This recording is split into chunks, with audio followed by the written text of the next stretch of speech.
স্বাগতম সকলোকে আকৌ এটা মোৰ নতুন ভিডিঅ'লে। মোৰ i10খন আনা আজি 4-5 দিনমান হৈ গ'ল। কেইটামান কাম থকাৰ কাৰণে মই সম্পূৰ্ণ ডিটেইলছৰ ভিডিঅ'টো বনাব পৰা নাছিলোঁ। বহুতে মোক কমেণ্ট কৰি আছিলে গাড়ীখনৰ ফুল ৰিভিউ লাগে, গাড়ীখনৰ কিমান কাগজ আপডেট আছে, গাড়ীখনৰ প্ৰাইচ কিমান ৰাখিছে, মানে সম্পূৰ্ণ ডিটেইলছৰ ভিডিঅ' এটা লাগে বুলি সকলোৱে কমেণ্ট কৰি আছিলে আৰু ফোনো কৰি আছিল। যি নহওক ফাইনেলি আজি মই এটা ভিডিঅ' লৈ আহিলোঁ। গাড়ীখনৰ সবিশেষ দেখাম, গোটেই ভিডিঅ'টোত কিমান দাম ৰাখিছোঁ সেয়াও জনাম, কিমানলৈকে কাগজ পাতি আপডেট আছে সকলোবিলাক জনাম আপোনালোকক। গাড়ীখনৰ সম্পূৰ্ণ ডিটেইলছ দেখাম আৰু ভালকৈ দেখাম আৰু গোটেইখিনি সম্পূৰ্ণ দেখাম আপোনালোকক। গতিকে ভিডিঅ'টো শেষলৈকে চাই থাকক। এইখনে হ'ল i10 এৰা 2010 মডেল হয়। গাড়ীখন মই গোলাঘাটৰ পৰা আনিছিলোঁ। গাড়ীখন আনাৰ ভিডিঅ'টো মই আপোনালোকক দেখাইছিলোঁৱে। একদম এজন সিং মানুহৰ আছিল গাড়ীখন, বহুত ধুনীয়া কৰি ৰাখিছিলে। বাকী গাড়ীৰ কণ্ডিশ্যন ভাল।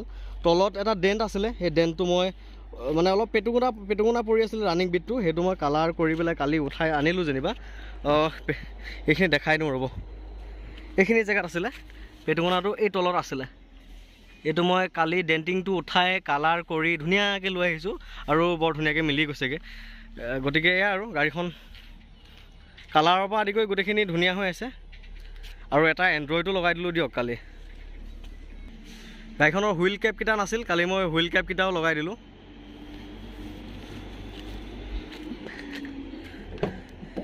এয়া হৈছে ইণ্টেৰিয়ৰ কণ্ডিশ্যন।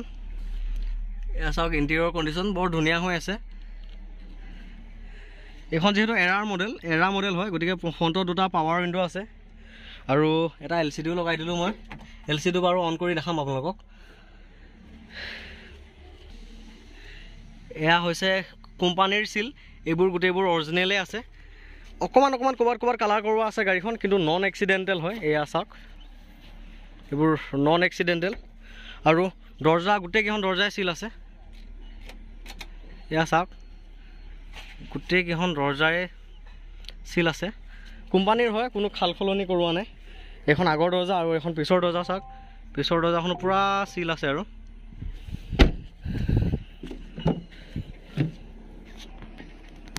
এইটো ডিগিটো চাওক, ডিগিটো পূৰা চিল আছে, কোনো এক্সিডেণ্টেল গাড়ী নহয়। এয়া পিলাৰবিলাক চাওক, এয়াও পূৰা চিল আছে। আৰু এক্সিডেণ্টেল গাড়ী যেনিবা মই নুঠাওঁ আৰু নলওঁ, আপোনালোকক নিদিওঁ। এইবোৰ তলবিলাকো পচা মেলা নাই, ধুনীয়া হৈ আছে।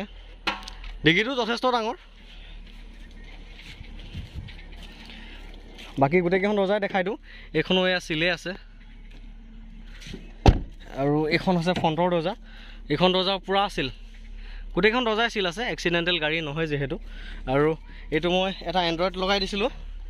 ইয়াত ইউটিউব, মিউজিক ছিষ্টেম সকলোবিলাকে শুনিব পাৰিব। আৰু চাৰিখন দৰ্জাতে মিউজিক স্পীকাৰ আছে, চাৰিখন দৰ্জাত। এয়া ফ্ৰণ্টৰ দৰ্জা, এই দুখন ফ্ৰণ্টৰ দৰ্জা।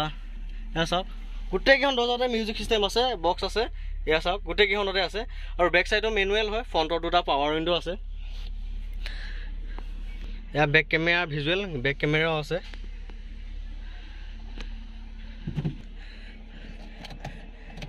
এইবোৰ AC কণ্ট্ৰল। গাড়ীখনত AC, পাৱাৰ ষ্টাৰিং, মিউজিক ছিষ্টেমটো দেখালোৱে, সকলোবিলাকে ৰানিং হৈ আছে। পিতাই বনেটটো খুলি দে। বনেটটো চাওক, বনেটটো পূৰা চিল হৈ আছে, যিহেতু গাড়ীখন নন এক্সিডেণ্টেল হয়, পূৰা চিল হৈ আছে। পিতাই ষ্টাৰ্টটো কৰিবি যা। বেটেৰীটো নতুনে যেনিবা, সেইটো এক্সাইড বেটেৰী লাগি আছে। এইবোৰ এফ্ৰন চাওক, এফ্ৰনো পূৰা চিল, এফ্ৰনবিলাকো চিল হৈ আছে, গোটেইকেইটা দুইটা এফ্ৰনে। গাড়ী এখন যিহেতু ইঞ্জিনৰ চাউণ্ড একদম চাউণ্ডলেছ। আৰু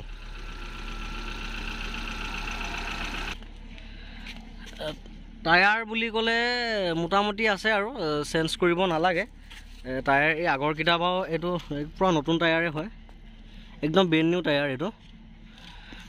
গতিকে টায়াৰ আপোনালোকে নিয়ে চেঞ্জ কৰিব নালাগে। এটা দুটা নতুন টায়াৰ আছে, বাকী দুটা অলপ খোৱা আছে, তেনেকুৱা। আৰু ইঞ্জিনৰ চাওক, কোনোফালে মবিল লিক নাই, মবিলৰ লিকেজ নাই। এয়া চাওক, চেপলৈকে দেখাই দিছোঁ বাৰু। এয়া পাৱাৰ উইণ্ডো চাওক, সকলোবিলাক ৱৰ্কিং হৈ আছে। দুইখন পাৱাৰ উইণ্ডো, পিতাই এইখনত বুলি উঠাই দে। এয়া চাওক, দুইখন পাৱাৰ উইণ্ডো ৱৰ্কিং। এইটো বজি গ'ল। গাড়ীখনৰ ইণ্টেৰিয়ৰটো বৰ ধুনীয়া হৈ আছে, একদম মানে জাবৰাকৈ ইউজ কৰা নহয় আৰু মৰমত চলোৱা টাইপ গাড়ীখনৰ, মানে অ'নাৰজনে বহুত মৰমত ৰখা গাড়ী, দুইটা আগ চাইডৰ হওক বেক চাইডৰ হওক ইণ্টেৰিয়ৰটো মানে বহুত বেছি ধুনীয়া হৈ আছে গাড়ীখন। আৰু এণ্ড্ৰইডটো লগাই দিওঁতে ইণ্টেৰিয়ৰ লুকছটো আৰু বেছি বাঢ়ি গৈছেগৈ। এইখনৰ চাবিটো দেখিছেনে, ফ্লিপ কি আছে, এইটো চাবিও প্ৰায় 3000 মান টকা লয় বনাওঁতে, গতিকে ইয়াত আৰু প্লাছ পইণ্ট চাবিটো। আৰু চেণ্টাৰ লকো আছে, এয়া চাওক চেণ্টাৰ লক।